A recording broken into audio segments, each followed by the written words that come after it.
Yung kakamustahin ka lang kasi may kailangan sila.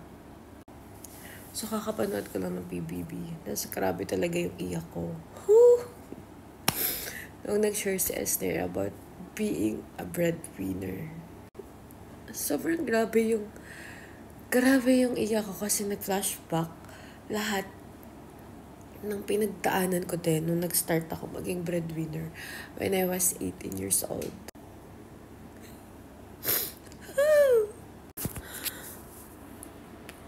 Sobrang pikat. Kasi, wala kang choice. Kailangan mong gawin yun.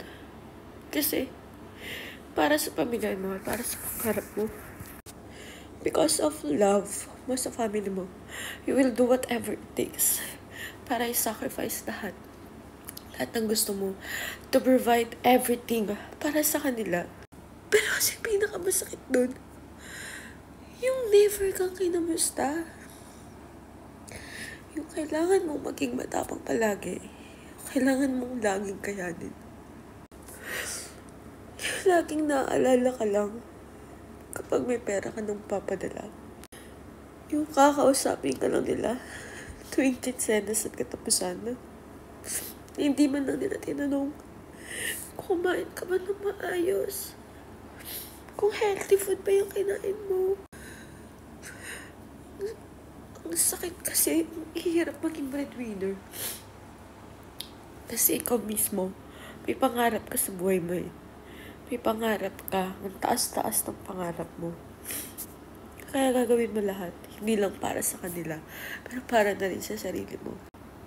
Pero yung bagay na, kamusta ka, kumain ka na ba? Diba? Simpleng bagay lang yun. Pero malaking impact yun para sa mga breadwinner din na katulad ko. Katulad ni Esner. Kaya sobrang nakaka-relate talaga ako sa kanya. And naalala ko isang beses. Dahil baba lang talaga ng sahod ko before. 300 pesos per day. Tapos hindi lang 8 hours yung work ko. Kasi opening hanggang closing ng mall. Nandun ako. Hindi ako makaalis sa situation na yun kasi that time hindi pa nabibuild yung confidence ko. Tsaka ang lagi kasing bato is hindi ako graduate kaya hindi ako makahanap ng magandang work before. Kaya chinatsaga ako talaga yun. Na hindi nila alam na yung moment na yun na nabubuli na ako sa work na halos everyday umiiyak talaga ako kasi grabe yung pambubuli sa akin that time.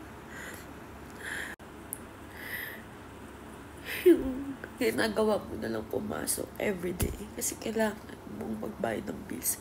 Kailangan mong mabigyan yung family mo ng pagkain for everyday. Na kahit ikaw mismo, kulang na at ubus na. Na kahit minsan, nilalakad ko na lang simula mall hanggang dun sa bayan.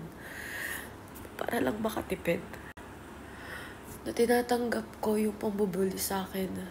Kahit hirap na hirap at sakit na ng mundo noon. Kasi di naman ako nakapag-ready. Di naman ako nasabihan na ganun pala. But, I'm really grateful na pinagdaanan ko yun. Kasi mas naging strong ako. Mas kinaya ko na ma-achieve yung mga pangarap ko. Despite of everything. Despite of pambubuli. Yung hindi ka kinakamusta. Yung na-appreciate ka lang. Or effortan ka lang. Kasi may nabibigay or napaprovide ka.